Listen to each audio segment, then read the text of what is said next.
¿Qué tal? Buenas noches, ¿cómo les va? Bienvenidos a una nueva emisión de LBA, aquí con mi amigo Mario Rojas. Hola, Mario. Sebastián Silenzi, muy buenas noches, ¿cómo le va? ¿Cómo va? Muy bien. Vamos hoy en este espacio a tocar dos temas de gravitante actualidad.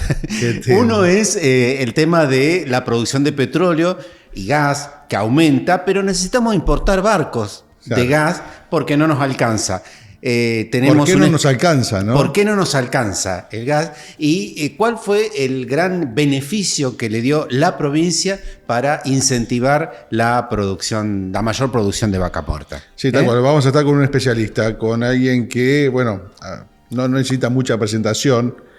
Tampoco es un misterio, pero vamos a hablar con Ariel Kogan en un ratito para que nos cuente todo esto, ¿no? Para hablar un poquito de hidrocarburos. Tiene una consultora. Nos va a contar un poco qué es lo que ve, el crecimiento, pero sobre todo algo que viene marcando desde hace mucho tiempo, Mario, que es que Vaca Muerta es mucho más que una promesa, ¿no? Y que falta no mucho tiempo para que realmente pueda explotar realmente como tiene que hacerlo. Sí, claro, faltan las inversiones, ¿no? Falta que se hagan algunos trabajos, habrá que ver si el privado está dispuesto. Pero son inminentes, digamos. Son inminentes, es el camino. Y el otro tema que vamos a tocar va a ser Plotier. ¿Quiere ser el intendente de Plotier, Silenzi? Yo no paso, gracias, recién tiré, pero la situación, más allá del chiste, es grave. La situación institucional en Plotier es grave. Hay un intendente que se le formuló cargos, se le imputó cargos. Hay un intendente que no se sabe cuál va a ser el futuro en cuanto a su cargo. Y en el medio un montón de necesidades, ¿no? Una ciudad que hoy institucionalmente tiene una crisis, una ciudad que hoy tiene problemas graves, básicos de servicios, recolección de residuos, mantenimiento de calles, un montón de otras cuestiones, a lo que se suman otros problemas más, de los cuales, bueno, lo vamos a estar hablando, ¿no? Lo vamos a estar hablando con Claudia Namuncurá, que es concejal de la ciudad de Plotier. La vicepresidenta del Consejo Deliberante de la ciudad de Plotier. Bueno, el programa de hoy está presentado. Está presentado. ¿Vamos a la pausa? Vamos a la pausa. Ya venimos.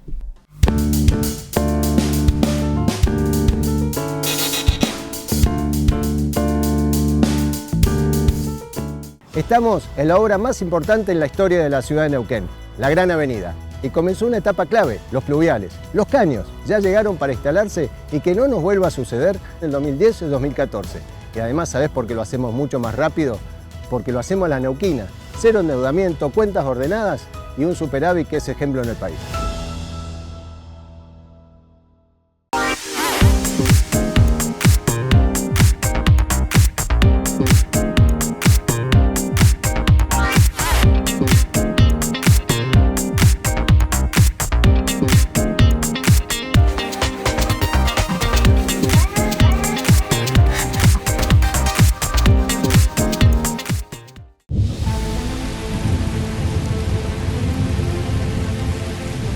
Esto no nos puede volver a pasar.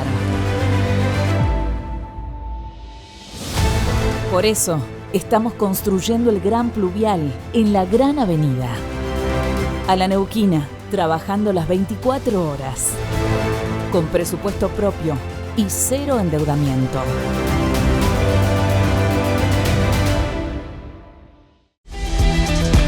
Atención, los martes se construye. Con Superdías Construcción podés pagar hasta en 12 cuotas sin interés con Confiable, hasta en 6 cuotas sin interés con Visa y Mastercard BPN y acceder hasta un 15% de descuento cuando aplique. Mejorá tu hogar en cuotas. Aprovechá beneficios en aberturas, carpintería, climatización y mucho más. Conocé rubros y comercios adheridos en bpn.com.ar. El plan Orgullo Neuquino de 3.000 cuadras de asfalto va a todo ritmo, como acá en Villa Ceferino, en Islas Malvinas, en el Z1, en Valentina, en toda la ciudad. Y además, como lo sabés, viene a la neuquina, con superávit, cuentas ordenadas y cero endeudamiento.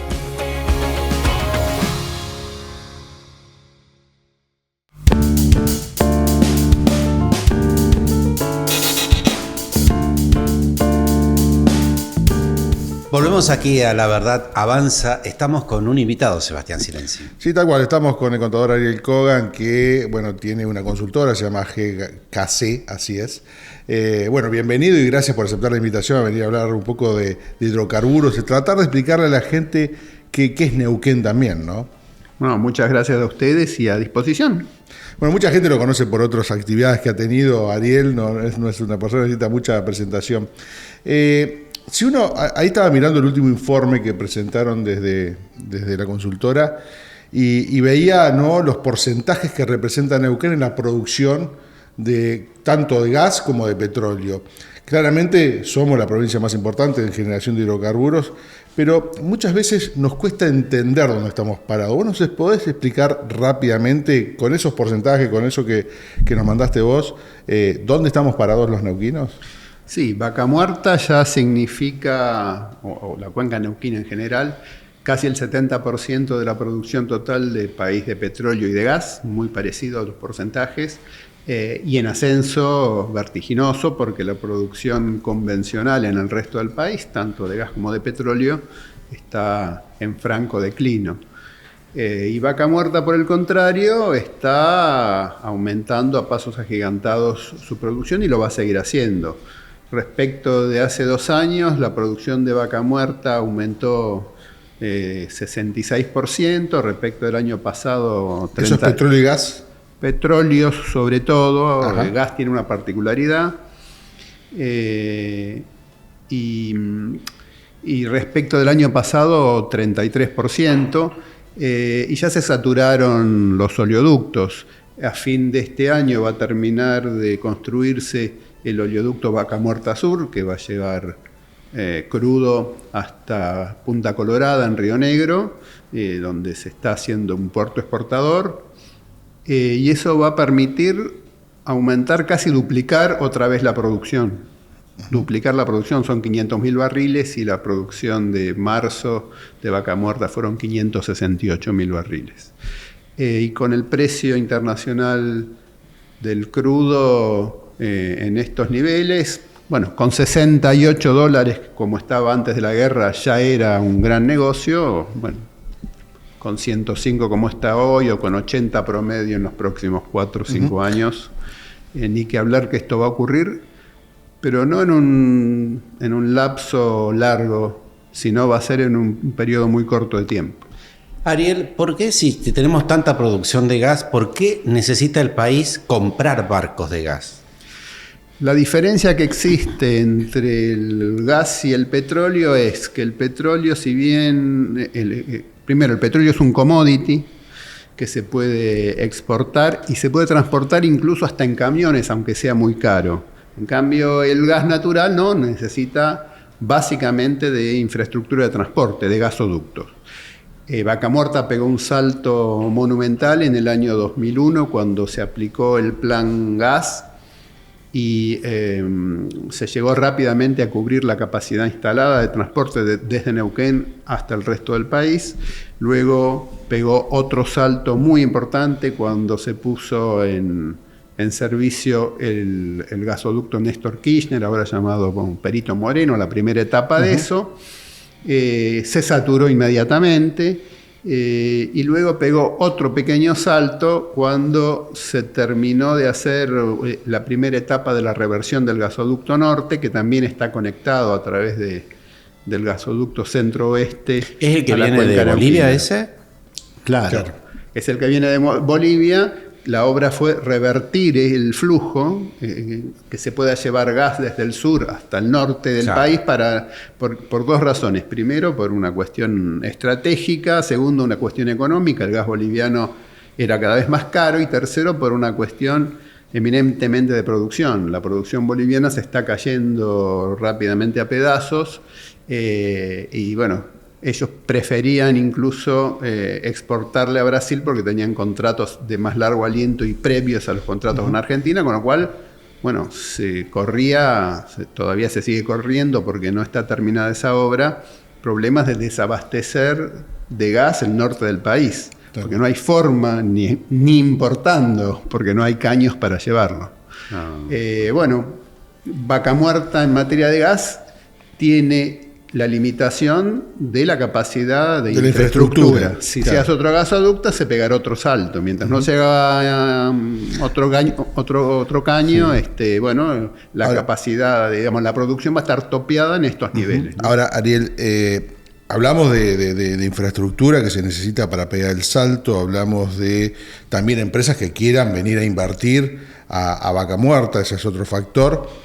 La pregunta, hace tiempo vos lo habías dicho, nos dijiste en otra oportunidad, que el crecimiento era rápido, que es cierto, está pasando, que iba a crecer mucho más, inclusive a maneras importantes, pero la pregunta es ¿cuándo? ¿Y sabes por qué te pregunto esto? Porque vos también entendés mucho de política, porque el año que viene hay elecciones. Entonces pregunto, ¿cuándo va a crecer Vaca Muerta? ¿Cuándo va a haber una billetera realmente gorda en la provincia de Neuquén? Bueno, la provincia, el Estado provincial en particular, está viviendo justamente este aumento de producción de vaca muerta, porque las regalías que hoy ya llegan casi al 48% de los ingresos provinciales, esto fue en marzo, o sea, prácticamente la mitad de los recursos que tiene el Estado provincial provienen directamente de las regalías petrolíferas y gasíferas. Y esto ocurre incluso a pesar de que el dólar está planchado, sin embargo, y a pesar incluso, te decía, de la caída de actividad general del país que hace que la coparticipación nacional se haya caído en picada. Hoy representa el 18% del total de recursos de la provincia de Neuquén. 48 la regalía y 18 la coparticipación. La coparticipación. Y más o menos 35 son los impuestos provinciales. Desde el punto de vista de la actividad, esto ya se verificó. Lo planteamos nosotros en el fin del 2002, en 2022, 2023, cómo iba a ocurrir, y así ocurrió, no porque seamos tan especialistas, sino simplemente leyendo cómo iba a ocurrir la ejecución de las obras que se necesitaban. Uh-huh. Las empresas privadas invirtieron en hacer el oleoducto, el Duplicar Plus. Uh-huh. No hubo ni un peso, ni financiamiento, ni garantías del Estado Nacional, y lo hicieron tarde, cuando se dieron cuenta que tenían saturados los caños y estaban perdiendo mucho dinero. Lo hicieron. Y el gasoducto que está por lo menos anunciado para alimentar lo que va a ser los barcos, la planta GNL. Claro, uh-huh. Las usinas flotantes de producción de GNL allá también en Río Negro, también lo van a hacer las empresas privadas. Sin ningún tipo de problema. En realidad es una inversión muy importante para el común de los mortales, pero no es tan importante respecto del volumen del negocio. Ahora, y eso en plazos, uno puede más o menos calcular, porque el camino es ese, indefectiblemente es ese. Ahora, la pregunta es en plazos. Hay que creerle, habrá que creerle a Marín, que hasta ahora vino anunciando un montón de hitos. Bueno, es el CEO de YPF, sí, que es el líder de este proyecto. Vino anunciando, hizo una serie muy importante de anuncios desde que asumió en fines del 2023. Los anuncios fueron virando hacia otras cosas. Por ejemplo, primero se avanzaba con Petronas para hacer una planta onshore, o sea, en el continente, una fábrica, una gran usina de transformación de gas natural en GNL. Luego eso cambió a usinas flotantes, que también iba a aportar Petronas, pero como paso previo a hacer la usina en tierra. Luego Petronas se fue del negocio, apareció Shell, se hizo el anuncio de que Shell iba a capitanear, tenía el know-how, sabía cómo hacer, porque es una verdadera operadora de GNL en el mundo. Se fue Shell, apareció la empresa saudí. Habrá que ver, se supone que en estos días tenían que anunciar la definición firme de inversión. Uh-huh. Primero dijeron el primer trimestre, que fue marzo, terminó. Ahora dicen que en las próximas semanas eso se anunciará. Para los neuquinos sería maravilloso que se haga ese gasoducto que, digamos, no están las especificaciones técnicas, pero según lo que viene diciendo el CEO de YPF, va a permitir evacuar 60 millones de metros cúbicos día, y eso quiere decir que, bueno, la producción de gas de Neuquén va a tener que crecer 60%, entonces será muy importante para Neuquén. Y además terminar esto de poder abastecer al país en los picos de demanda. Bueno, ese gasoducto es específicamente para hacer GNL y exportar. No tiene nada que ver con el abastecimiento natural, sí, de la demanda interna, que todavía está muy insatisfecha. A vos me preguntabas por qué se importa. Bueno, básicamente porque en invierno la demanda domiciliaria crece, como el clima de nuestro país lo exige, y entonces no alcanza la infraestructura que hay de transporte que existe hoy, no alcanza para abastecer esa demanda, más la demanda industrial, más la demanda de las usinas térmicas que tienen que generar energía eléctrica. Entonces, bueno, lo que se hace es, se importa GNL, que es muchísimo más caro y está en 15, 16 dólares el millón de BTU, contra 3. Pero yo te quiero preguntar, durante muchos años la importación la hizo el Estado nacional. Sí. Hoy está tercerizada una empresa. Al final el gobierno nacional desistió porque el plus que querían cobrar las dos empresas que se presentaron eran, en este caso, casi un tercio arriba de lo que cuesta hoy. ¿Pero desiste por eso? O sea, eso te quería preguntar. No, desiste porque la política económica del gobierno nacional es tratar de reducir el subsidio a la energía, y en este caso, si tenía que aumentar, en vez de 15 dólares el millón de BTU, tenía que cobrar casi 19 dólares el millón de BTU, y tenía que trasladarlo, no subsidiar, y trasladarlo a la demanda, que es a la ganancia de cada familia, o a la tarifa que paga la empresa, o a la electricidad porque se quema para hacer energía eléctrica. Entonces eso le iba a disparar más aún los índices de inflación. Es simplemente por ese motivo. Yo te quiero preguntar, porque en esto de promocionar Vaca Muerta para que lleguen inversiones, el gobierno de la provincia de Neuquén anunció que aquellas empresas que estén dentro del RIGI van a tener 0% de cobro de ingresos brutos, o sea, no se le va a cobrar. ¿Qué opinas de eso? Cuando se sancionó la ley del RIGI, eso estaba incluido, la ley nacional. Eso no obligaba a la provincia de Neuquén ni a ninguna provincia. En el momento que la provincia adhiere, entonces la provincia lo que hace es eximir a todo proyecto RIGI del impuesto sobre los ingresos brutos. En el caso del petróleo, ustedes imagínense, o del gas, que Neuquén cobra 12% de regalías más 3% de ingresos brutos, o sea, 15% sobre la misma base imponible. Bueno, 3% menos de 15 es un 20% menos de ingreso para la provincia en esos proyectos. Al principio era solamente gas para exportar y después se amplió.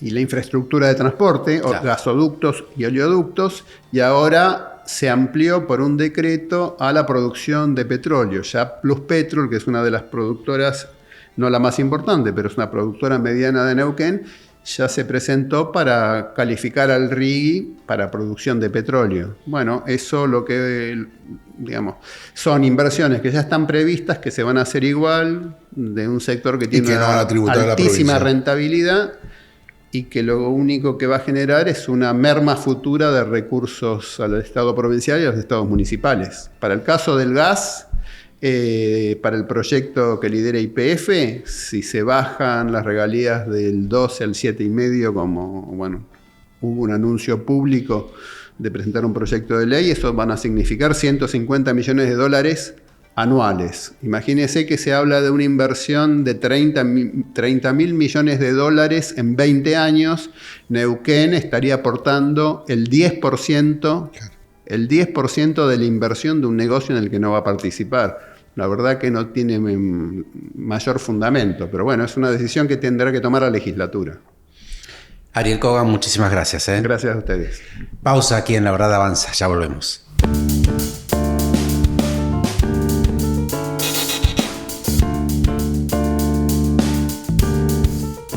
Estamos en la obra más importante en la historia de la ciudad de Neuquén, la Gran Avenida. Y comenzó una etapa clave, los pluviales. Los caños ya llegaron para instalarse y que no nos vuelva a suceder en el 2010 y el 2014.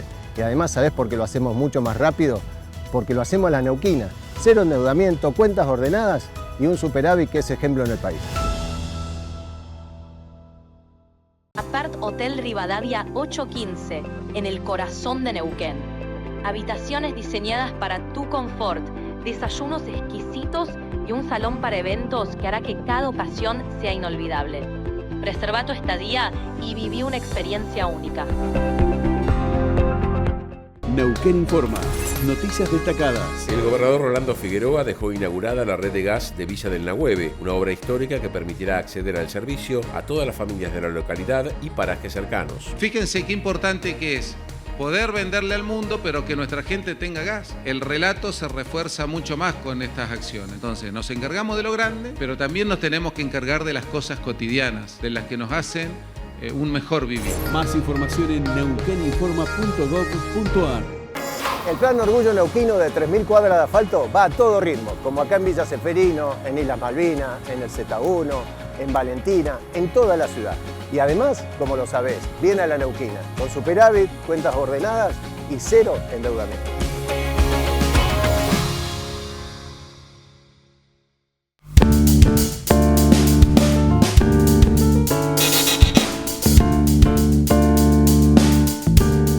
Último bloque aquí de La Verdad Avanza. Sebastián Silenzi, tenemos invitada. Sí, tenemos una invitada y que además es protagonista también de una ciudad que realmente es para analizar, ¿no? Que es lo que está sucediendo en Plotier con la formulación de cargos sobre intendente, con toda la situación política, institucional que se vive en la ciudad a raíz de todo esto.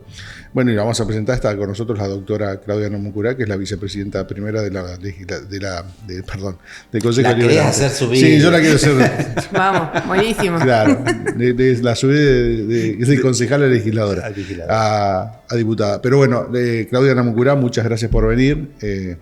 Bienvenida. Bueno, muchas gracias por invitarme. Si uno tuviese que contarle a alguien que no es de acá, no sé, que viene, aterricé hoy en Neuquén, me voy a Plotier. Sí. ¿Cómo le explicás lo de Plotier? La verdad que es una situación sumamente difícil para los que vivimos en Plotier. El institucional voy a hablar porque hay una ciudad que está todo el tiempo esperando algo que va a pasar y mientras tanto tenemos los servicios básicos parados.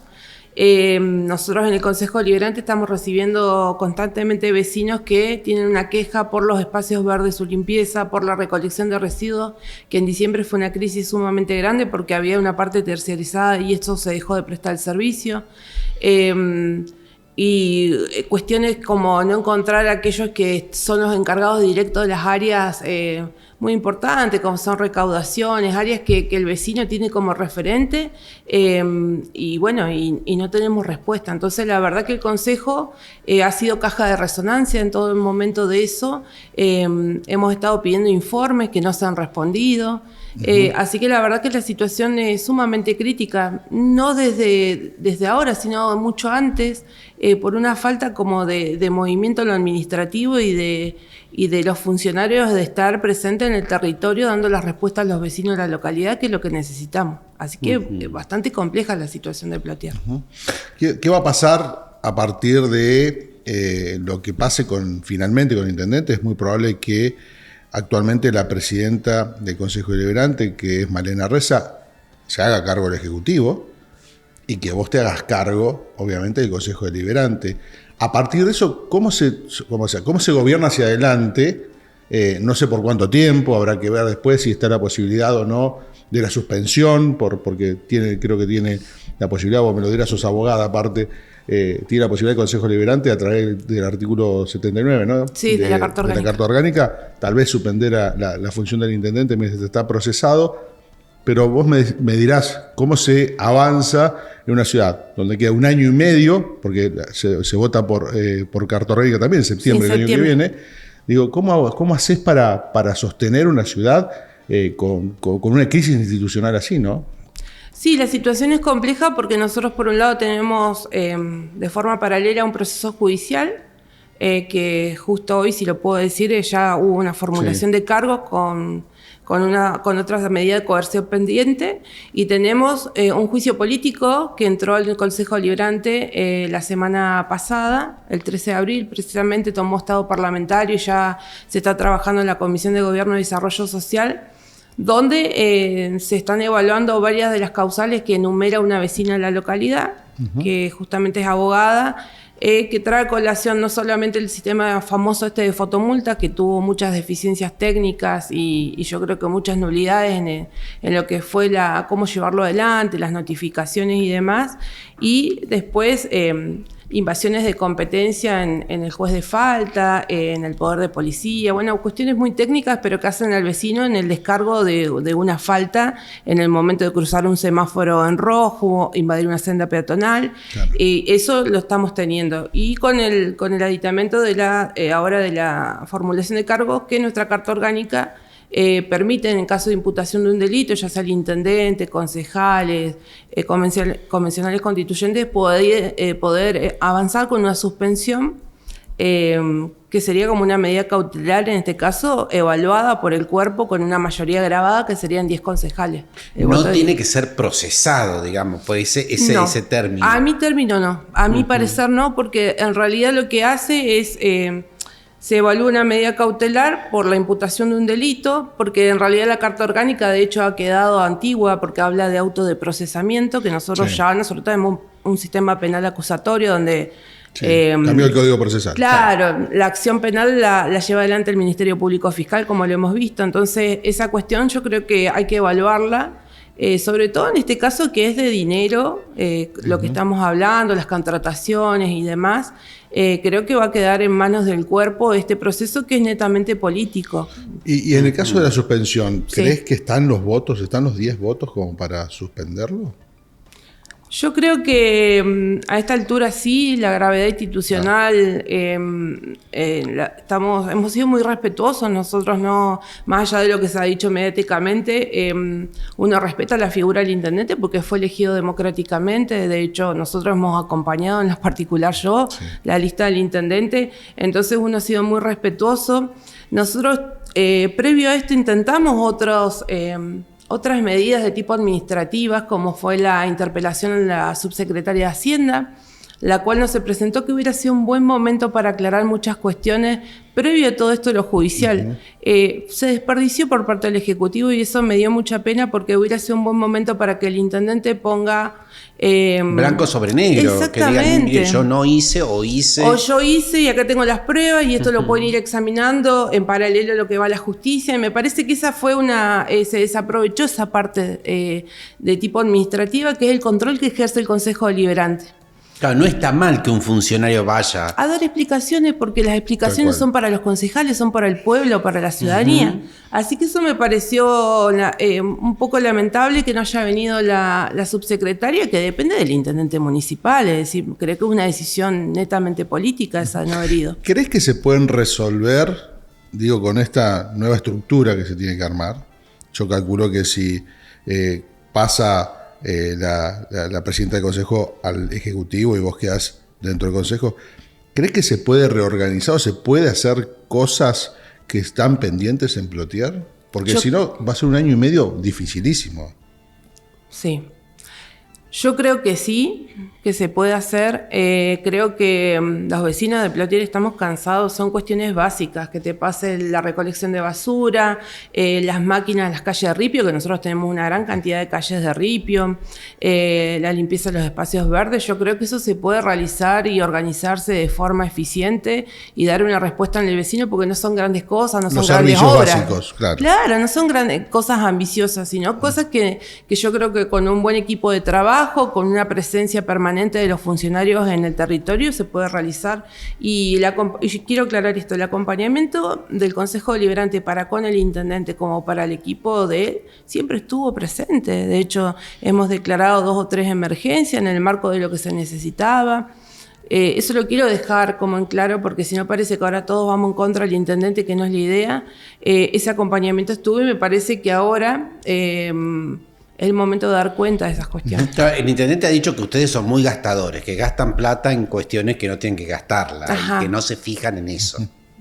Yo creo, sí, subió al RIN una situación que me parece que no tiene nada que ver. Nosotros por carta orgánica podríamos tener hasta un 8% de lo que ingresa por coparticipación y demás cuestiones.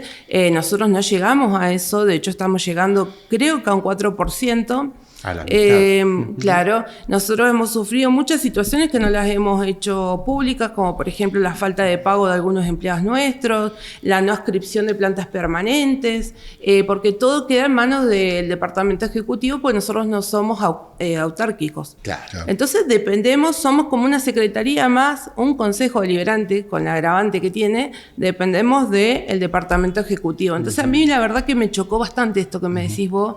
No salí a responderle porque me parece que demasiado caos ya hay en la ciudad para empezar a mirar el ombligo nosotros mismos, pero sí creo que fue algo bastante erróneo y en un momento que el intendente tendría que haber buscado justamente apoyarse en los concejales para resolver una situación tan delicada como la que estamos pasando. Claudia, si en esto no hubiera habido como una mano política de más arriba, de provincia, digamos, ¿hubiera estallado tarde o temprano esta situación de conflicto? ¿En qué sentido? O sea, porque viste que se dice que acá hay el gobernador Rolando Figueroa no lo quiere a Bertolini, que por eso mandó a la, digamos, más allá de que sea cierto o mentira, digamos, la cuestión política de la provincia, ¿influyó o no influyó? ¿Igual hubiera estallado este conflicto? Yo creo que Luis tuvo una oportunidad muy valiosa que no supo aprovechar porque no estaba bien acompañado. Yo creo que Luis, yo lo tuve de compañero de gabinete, es una persona muy preparada, pero no estuvo bien acompañado en lo que es el ejercicio de otras funciones, porque vos cuando estás ahí tenés que delegar. Y a veces no delegás en las personas, en las personas justamente que uno cree que son... Vos decís que el problema de Luis es el entorno. Sí. Y que sean eficientes y eficaces, que termina repercutiendo en él porque él en última instancia toma las decisiones. Me parece estas cuestiones en... El decreto famoso el 646, nosotros nos enteramos, como que se hacía todo entre gallos y medianoche, entonces me parece eso muy delicado. Cuando tenía la apertura de un consejo deliberante, acordate que debe haber sido el único intendente que tuvo 12 concejales que iban acompañando una lista. Bueno, pasa que cuando esto arrancó el proyecto eran 4 mosqueteros, estaba Gloria, estaba el intendente, estaba el gobernador, estaba Julieta, después ese proyecto político se rompió por H o por B, y bueno, pasó esto. Es más, yo si tengo que hacer gráfico diría, te quedaste colgado de una rama vos, porque acompañaste, sobreviviendo a esta situación, ¿o no?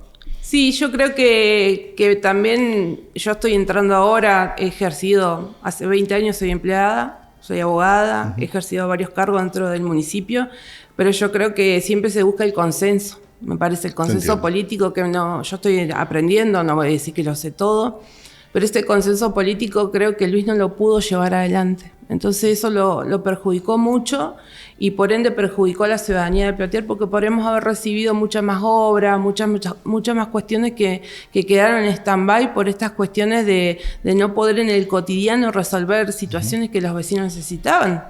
Cortitas y al pie, porque no nos queda mucho tiempo. Sí. Hoy nos está cobrando... Chivo para la gente, no se está cobrando la tasa vial en Plotier porque se venció por un proyecto de consejo.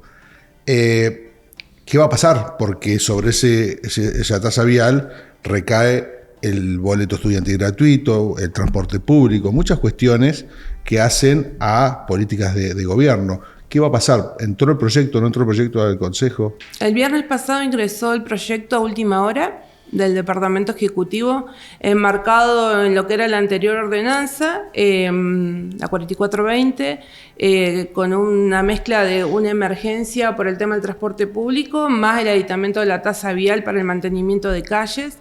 Yo soy presidenta aparte de la Comisión de Hacienda y Presupuesto, así que va a ir para mi comisión. Yo creo que está difícil porque declarar ahora en este momento tan delicado una emergencia no hemos tenido nosotros los informes sobre la tasa vial, es decir, que estaríamos legislando a ciegas. Así que me parece que va a estar complicado. En la inmediatez yo creo que no va a salir en el concepto de emergencia. ¿Y qué pasa con el transporte y eso? ¿Cómo se paga? Yo creo que se va a tener que rediseñar las políticas públicas dentro del municipio. Eso va a ser en inmediatez porque no podés estar todo el tiempo gobernando en emergencia. Es imposible. Eso se le dio un plazo de 24 meses para que se pueda regularizar y se vuelve a pedir una emergencia con el aditamento que nosotros desaprobamos la rendición 2025 de los balances que mandó el intendente. Entonces, la situación es compleja. Yo creo que ahí no están las voluntades políticas todavía como para sacar esa tasa vial. Se irá a discutir en la proximidad, va a tomar estado parlamentario el jueves que viene y va a ingresar a la Comisión de Hacienda, donde lo vamos a poner como prioritario para poderlo debatir y pedir los informes que sean necesarios. Bien. Claudia, muchísimas gracias. Bueno, de nada, muchas gracias a ustedes. Gracias por aceptar la invitación. No, gracias por favor. hablar. Bueno, nos vamos. Nos encontramos aquí el próximo jueves. Chao, que la pasen bien.